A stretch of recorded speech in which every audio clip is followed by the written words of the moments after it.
Good morning. Shalom Aleichem. Welcome to 10 Minutes of Torah.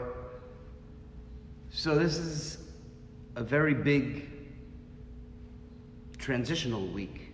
It has right off the bat the low-hanging fruit energy that we can tap into. This week in particular is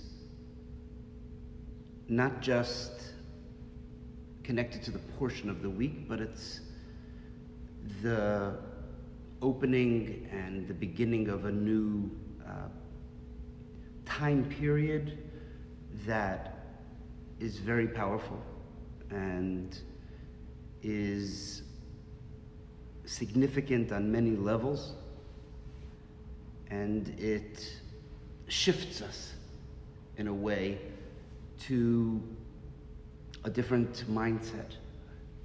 And if we pull on the energy of the Torah portion and the time, the overall time frame, there's some deep power that's surprising, because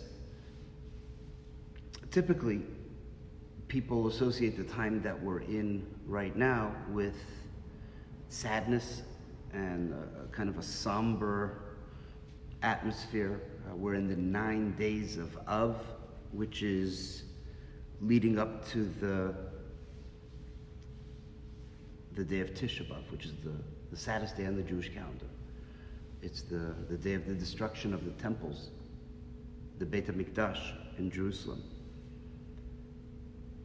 But the truth is, there's some depth of power in that alone, and we have hints of that in the opening of this week's not just portion, but it's a new book, the book of Deuteronomy. It's a unique book of the 5 books of Moses, of the Torah, that sees the silver lining in this transitional period.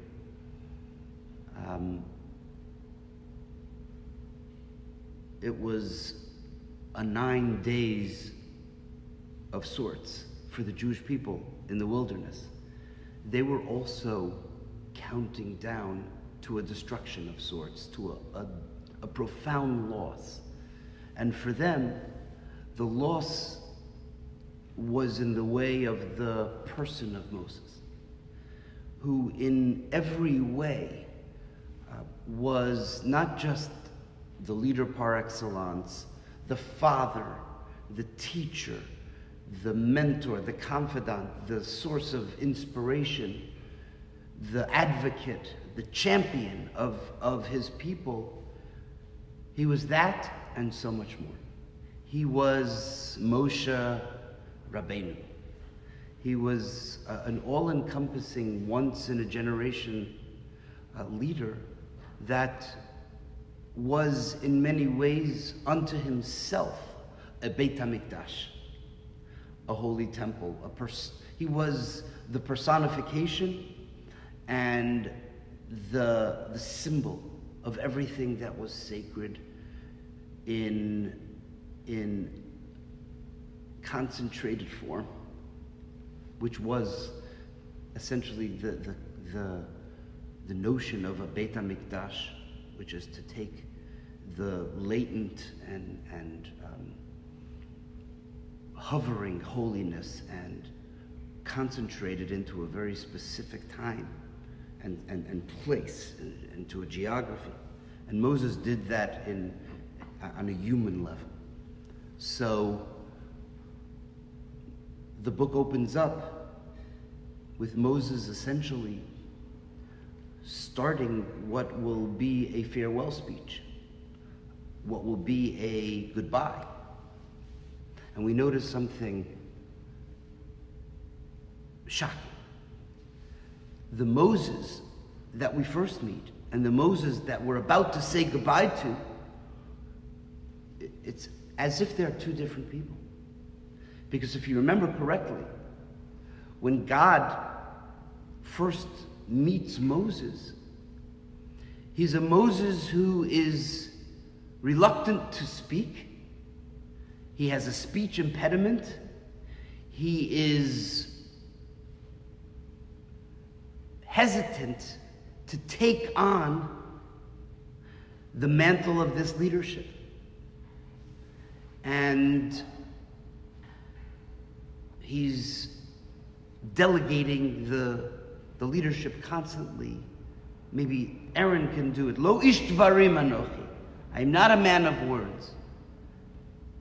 And that's on one hand. On the other hand, suddenly we have a Moses who is Ho'el Moshe Levaer Tatorah Be'er Tatorah. Moshe is starting in the beginning of Deuteronomy, in the beginning of the end of his tenure, to hold forth with a degree of unprecedented eloquence, with a degree of output, verbal output, communication that is so forceful, that is rushing out of him with urgency and with a quantity and quality of speech that is forceful and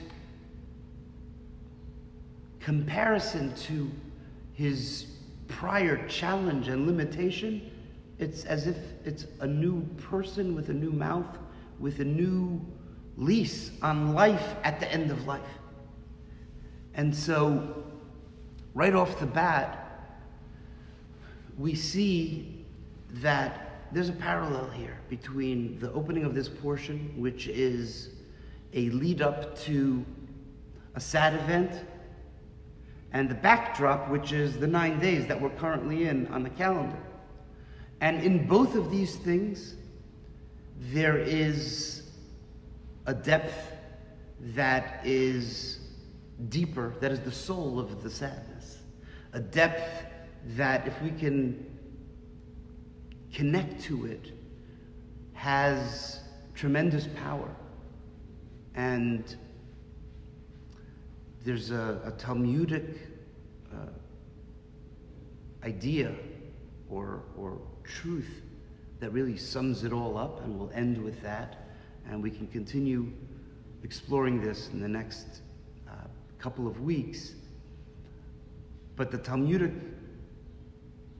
statement is as follows, and it's a startling statement. It says that in the midst of all the carnage and the ruins and the devastation of the destruction of the temple over 2,000 years ago, in the midst of all that, the Messiah was born. Now, this is a cryptic and enigmatic statement, to say the least. Does it mean that the Messiah was literally born somewhere during this time? Does it mean, is it speaking metaphorically, that somehow in a place of the depth of such hopelessness lies the opportunity for rebirth and renaissance and rebuilding and renewal? It's hard to say. Both, perhaps. But there is something about the power of being handed not just a unprecedented, challenging circumstance, and the ways in which that circumstance opens up a new portal within the one who's experiencing it. And so the Jewish people, whether it was 4,000 years ago and they were faced with the loss of Moses, or 2,000 years ago, faced with the loss of the temple, or in our lives, for us, for many Jews, the passing of the Rebbe on Gimel Tammuz.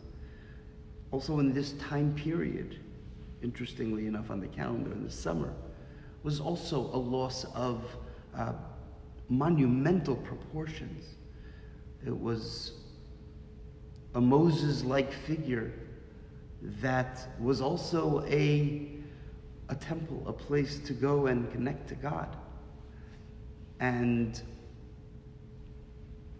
these come together in a way which is far from coincidental and far from being unrelated.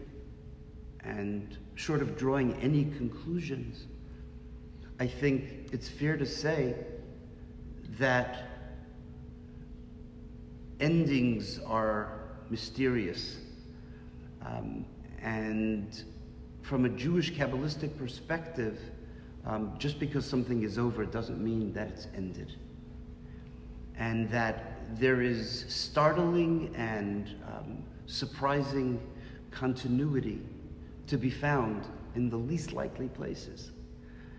The only difference being suddenly that the transfer of responsibility is the continuity, the need for the continuity and the means for it suddenly becomes entrusted to us. And therein lies the power. It's not a magic wand that makes us feel better. To the contrary, it actually is overwhelming on one hand, because suddenly we are not being carried on a cloud of glory, and the manna is not raining down from the heavens, and we're not being lifted up and held and embraced in those moments that we need it more than any other time. And yet at the same time, we're suddenly taking tentative baby steps towards an unrequested but realistic, nonetheless, transition into the individuation that we all need to embrace, to the acceptance of the responsibility to be everything that one has to be in a Beit HaMikdash, to channel the inner Moses, to see with the eyes of a Rebbe,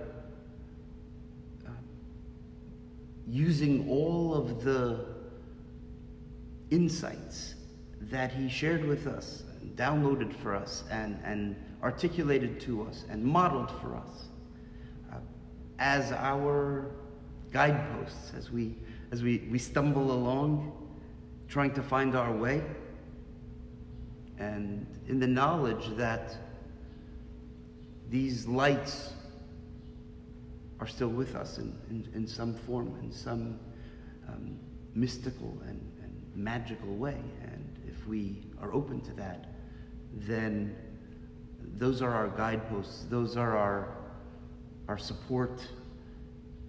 But we have to do the work, we have to do the heavy lifting, and that's the power of this portion, and that's really the power of this time. So, Yom Tov. Yom Tov.